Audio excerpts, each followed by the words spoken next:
Hi, good evening and welcome to Business Live. Coming up, government advised to focus on securing a memorandum of understanding with external bilateral creditors to unlock the $360 million from the International Monetary Fund. At this stage, what we need to cross is the MOU signed by bilateral debt holders. Yeah. So these creditors, once they get it signed, we are sure that, this 360 may come in. What's going to be the impact of Ghana's debt restructuring journey? We shall be discussing that in this bulletin. Also coming up, Ghana projected to record an increase in foreign revenue if it's able to implement a tax on foreign incomes of resident Ghanaians. If you disclose those incomes in Ghana and they are in foreign currency because the source is out of Ghana, and you are supposed to pay any taxes in Ghana, it means you are going to remit those taxes in Ghana with or counting in that foreign currency. We'll get to hear more from a senior partner in charge of tax at Deloitte, George and Kuma. Plus, price of petrol and diesel projected to increase by about 5% and 4% respectively at the pumps in the coming days, but LPG to go down by 8%. We are live with the Institute for Energy Security on these projections. Details of these and many others lined up for you. Please stay.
Thanks so much for joining me. I am Pius Kojo Baka. To our very first story, finance professor at the Andrews University in the USA, Williams Pripra, is urging government to focus more on securing an MOU with its external bilateral creditors to unlock the $360 million from the International Monetary Fund.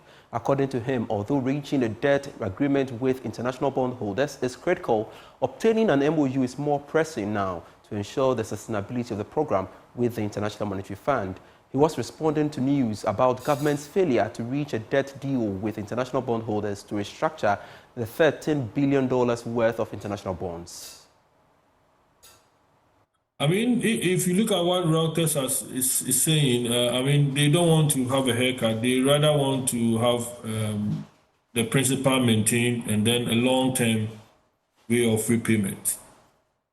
So they want to the tenor of the maturity be extended, and then possibly a reduction in the coupon rate. But Ghana is proposing to have a haircut of about 10 billion, so US dollars, and this is what is causing the delay in those discussions. They hold about 30 billion of euro bonds, and about 3 of them will be due by 2026, which we have to focus on restructuring. So it's very, very difficult, and we should know that where we are in the world now, all entities want cash. So to agree to a haircut becomes a big challenge. So that is why we are having this kind of delay. If I listen to you, I feel very well. At this stage, what we need to cross is the MOU signed by bilateral these bilateral debt holders. Yeah. So these creditors, once they get it signed, we are sure that this 360 may come in. But going forward, before we get to the next review, we should have been able to reach an agreement with these are Eurobond creditors. So that is the most important thing. IMF is aware that new negotiations with these Eurobond holders take time. So if you are precluded from what we have mentioned, it may be a fourth consideration, level of consideration, but we have to still work at it to make sure that we get it done, because we want to focus on debt sustainability approach. All right. All right, so let's bring in the perspective of an economist. Dr. Patrick Esuming joins me via Zoom for that discussion. Thanks so much, Dr. Esuming, for agreeing to speak to us on Business Live. Now, it looks like Ghana is in for a long haul with these international bondholders to agree to a haircut. And I'm asking, how worrying is this to our debt restructuring journey? Good evening, Pius, and good evening to viewers. I think that you are right that this could drag on for a while, but I mean, it's something that anybody who has any knowledge of this would have expected. It's not something that you make your initial offers and get accepted. And I think it's very important from our point of view. It's very important that we take our time and get a very good deal, even if it drags on, than to get a deal that doesn't really serve our long-term interest. So, and you can understand why they will take the position that they've taken, because I think this has something to do also with the bilateral negotiations. Once the bilateral partners give us some deal, by the comparability principle, they expect that something similar will also happen with the bondholder. So this could go on for a while, but I think we should understand that these things take time, and then try and get the best deal that we can get. And some observers believe that although reaching a deal with the international bondholders is critical, getting an MOU now with bilateral creditors is more pressing to unlock the $360 million support program from the IMF. Do you agree with them? I think that, yes, in the immediate term, we need that agreement, MOU signed with the bilateral for the second review to go to the board. But we can't say that they are not related. It's possible that the bilateral partners want to see that we are going to have a similar arrangement with the bondholders before they finally commit to it. Don't forget, we've been far ahead on that one. There was an agreement on the broader framework all the way back in January, but you get the sense that they will also be interested in seeing, what kind of arrangement. We can't ask the bilateral partners to give us so much debt forgiveness, and then go to the bondholders and then get almost nothing, that they don't take any haircut at all. And I think the IMF, in some sense, is trying to ensure that Ghana gets the best deal it can get. Simply, lengthening the repayment period might not be enough. We won't get enough. We won't get enough purchase in terms of our debt sustainability. So you get a sense that that's why the IMF has taken the position that it has. But the Ghana government should be careful and be willing to go through the long-haul negotiation to get the best deal we can get. And I want to know this, Dr. Esuming, what do these latest developments mean for the release of the remaining tranches of the funds, especially hearing the IMF saying that, well, the staff-level agreement isn't enough, or it's not a guarantee for the release of the remaining funds? Absolutely. It's always been like that. I think from the very beginning, we've seen that every release, or before every staff-level agreement has gone to the board, there has to be some progress on the debt restructuring. So that's where we are. I think my suspicion is that this may not drag on as long as the first review. Don't forget, the first review was completed somewhere early November, and it took all the way to January before we could get the agreement. Now that is in place as far as the bilateral partners are concerned. So you get a sense that with a little bit more push, we will be able to get that done, and then they can go to the board. But probably middle of next month and the earliest, by my estimation. Quickly before you go, what would you advise should be the way forward for negotiations with international bondholders? And yes, I know you've asked government really not to rush and to ensure that it gets the best deal. What more can government do? I think in some sense, I mean, we are in a difficult place. Don't forget that when we started the program, we were in a very, the economic indicators were absolutely terrible. Now, after 1 year, the indicators that the IMF and the same bondholders will be focusing on will be telling us that, look, we are doing a little better than at the start. So that's why they are trying to have a deal where, as the economy improves, the fraction that we have to pay increases. Now, I mean, in some sense, you get that. I think we have to understand that given how much sacrifice the Ghanaian lender to the government has made by way of the domestic debt exchange, we need to use those kind of arguments to push a little bit more. And then also, government will help itself a lot if it starts showing that we are people in need. I think the Ghanaian population has made significant sacrifices, but you get the sense that the bondholders will be looking at the lifestyle the way public officials behave, and they might wonder, not much has changed. So why should they make those sacrifices? So I think we have to live as people who really are asking people to forgive us some of our debts. All of those will help. I mean, those optics help. But of course, the fact that the indicators seem to be improving, also is something that they will stand on and say, well, things are improving. You don't need to give so much. But I think it's absolutely important that the position of the IMF is important, insisting that we have enough, the parameters are enough to ensure that we get substantial debt, the substantial component of our debt chopped off. That way we will be within the sustainability to ensure that the program is successful. Thank you so much, Dr. Patrick Esumeh. We are indeed grateful for speaking here on Business Live with us. Let's move on to some other stories. Ghana is likely to record an increase in foreign reserve or foreign revenue if it implements a tax on foreign incomes of resident Ghanaians. That's according to senior partner in charge of tax at Deloitte Ghana, George Ankoma. Now, his prediction follows GRA's move to start taxing foreign income of resident Ghanaians. According to the GRA, it is in the process to complement the necessary assessment needed to commence the tax. Julie Esiam is Commissioner General of the Ghana Revenue Authority. Plugging the VAT, the loophole, or not a loophole, but the gap that we find with the VAT on electricity, we have specifically agreed with GOG, our mother ministry, and the fund to implement a compliance measure on foreign income. Foreign income on resident Ghanaians, and I want to emphasize it's resident Ghanaians. Yes, okay. It's resident Ghanaians. By definition of the law, anybody who lives in the country for 183 days is classified as a resident Ghanaian. There's been a lot of questions on this measure from foreign nationals meaning Ghanaians who live abroad.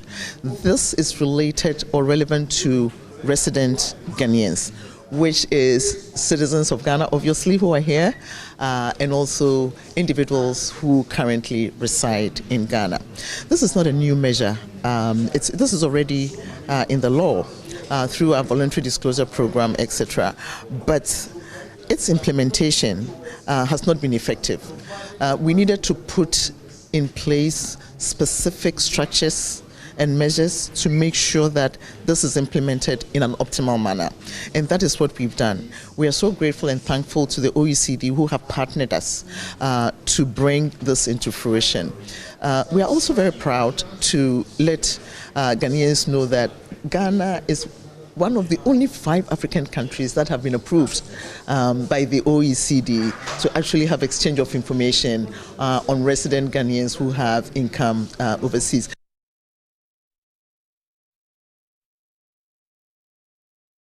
Sharing his perspective on the matter earlier on the marketplace, Mr. Ankoma said disclosing those incomes is necessary and will enable the state to issue appropriate taxes to increase the country's revenue. Bringing down the income does not necessarily mean that you should carry or transfer the bank account or whatever source the income is to Ghana, but rather to disclose those incomes in Ghana because you are a resident in Ghana. And for that reason, irrespective of wherever the income is sourced from, because you are resident, and this is not new or this is not uncommon globally, where you are resident in a particular country, then wherever you earn income from, you are supposed to then disclose in the country of residence or where you are a citizen, you disclose those incomes, and then if taxes have not been paid on, you pay those taxes. If you have paid taxes on these incomes in wherever country where you earn them from, you also disclose the taxes that you have paid, and those will be given to you as a credit.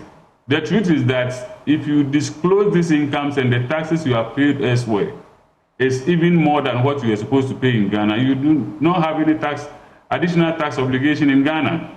But what the requirement is here is that you are supposed to disclose that with the revenue authority in Ghana.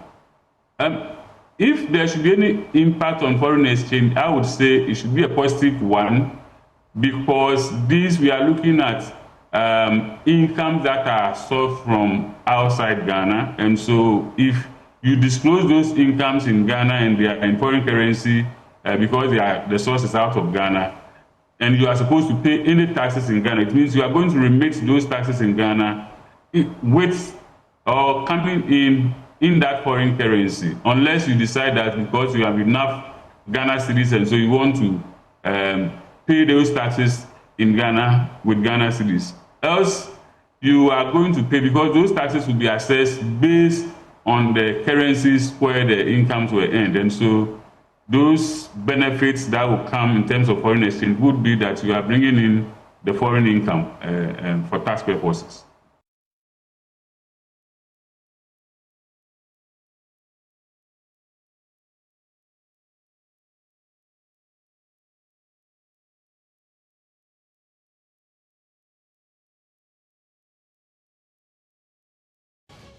Thanks so much for staying on.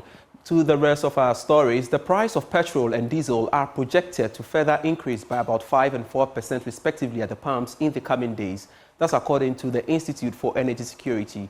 However, liquefied petroleum gas could see users enjoy some price cuts by about 8%. The price changes, IES said, is as a result of the international market dynamics and the poor performance of the local currency. Adam Yakubu is a research analyst with IES, and he joins me via phone for a quick conversation on this. Mr. Yakubu, thanks so much for agreeing to speak to us on Business Live. Now, what more could be accounting for this increase of 5% and 4% of petrol and diesel, you are saying, aside the international market dynamics and, of course, the poor performance of the local currency? Yes, so aside that, if you would, let me say, first of all, good evening to you and good evening to your cherished listeners, women abroad. And thank you for having me. Yes, if you look at our statement we did put out, we indicated that aside the poor performance of the city, at the heart of last pricing window, we saw the National Petroleum Authority, who is the official regulator, reintroduce the price stabilization levy, which was initially withdrawn. So if you monitor activities on the domestic force market last window, you would see that some OMCs had adjusted the price twice within the window, which is not allowed, because when the decision came, they had to then reinterpret the decision, which is a fee, because the levy, as part of the program, it needs to be reintroduced back into the formula to give you the price petroleum product.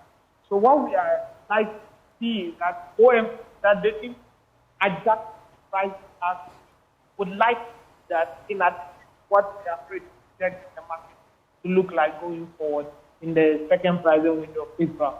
Yeah. All right, Mr. Yakubu, I'll plead with you to position yourself well and let us have clear conversations on this. Now, what impact did the reintroduction of the price stabilization and recovery levy play in this whole increase? Yes, so what the price stabilization levy, as we already know, is what would help unity in the prices that are being sold across on the petroleum products.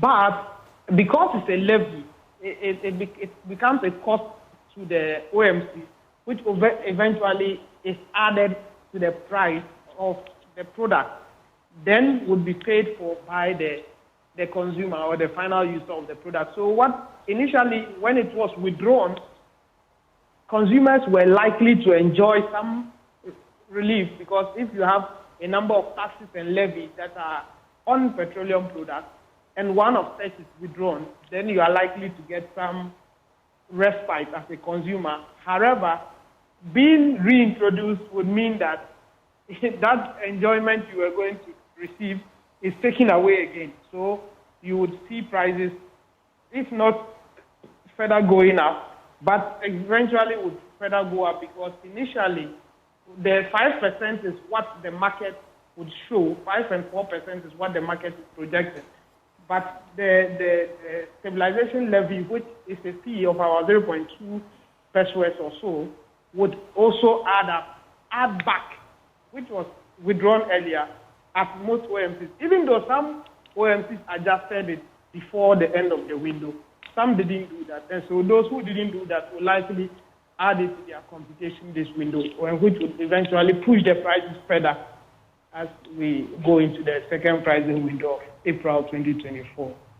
And good to know that the price of LPG will see some drop about 8%. But what could be accounting for that? And in the meantime, how should consumers brace themselves for these upward adjustments? Yeah, so if you look at LPG on the international refined product market, you would see that LPG lost some 17.2% of its value in terms of price, which is significant. Last window, it lost about 2.5. Losing this one would mean that consecutively, LPG prices on the international market is seeing a decline.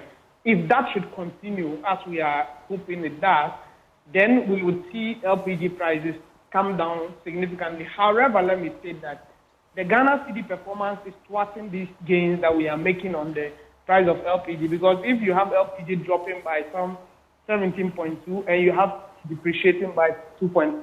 When you do the numbers, you see that the cedi depreciation will offset the gain that you pay in terms of the reduction in price. But if that will make gains to cedi performance against first, then that's what helps us get the full benefit of the fall in the price of LPG. But that's happening at the moment. So what that even though we get some reduction, instead of it, when the cedi depreciation gets some then give us like coming. Very well. Thank you very much, Adam Yakubu, research analyst with the Institute for Energy Security. Finally, before we go, the German Business Council has reaffirmed its commitment to support the expansion of the automotive industry in Ghana and Sub-Saharan Africa. This it hopes to do more by making more significant input into the recently developed automobile policy by the government of Ghana. State Secretary of the Economic Affairs and Climate Action in Germany, who led some members of the German business community to Ghana, hinted of using Ghana to expand its industrial base in the West African sub-region. More in this report. Of the joint Ghana-German Business Council meeting focused on some gains made by both countries on automobile development and challenges faced as investors. Ghana is the only country in sub-Saharan Africa with such a joint economic council because of its attractiveness on the continent. Speaking at the meeting, German State Secretary on Economic Affairs and Climate Action, Udo Philipp, expressed satisfaction that government has opened its doors for investors from Germany to make some inputs to support automotive industrial growth in the country. We have addressed a couple of issues. We have addressed the issue of automotive policy here, and we have addressed the issue of local content rules, and we have addressed the state of play of the African Continental Free Trade Agreement, because this is also one of the reasons why Ghana is a very, very attractive regional hub. The discussions have been very open and very fruitful. Deputy Minister for Trade and Industry, Nana Madokua Esiama Eje, encouraged the German business partners to look out for other industrial policies like the strategic anchor initiatives to make Ghana their hub for Africa. As a ministry, our doors are open because we believe that working with the private sector and empowering the private sector is the only way in creating the maximum number of jobs for Ghanaians to do. We've also encouraged our German partners to also see Ghana as a major option in terms of investment destination, especially at this point where everybody else is looking for other opportunities on other parts of the world where we can see as an industrial hub. We would want them to partner us with our one district, one factory, and the strategic and core industries to see how we can increase our industrial setup and value addition here in Ghana. The Ghana-German Business Council hopes the partnership would help improve the business climate in both countries. Thanks so much for watching Business Live. For more stories, do log on to myjoyonline.com/business. Ghana debt restructuring snag, just a hiccup. That's according to Mohammed Amin Adam there. And T-bills interest rates remain unchanged. For first time since January 1, government achieves 22% oversubscription. We brought you that story on our various business bulletins. Grateful serving you. I am Pius Kojo Baka. Let's connect same time tomorrow. Bye.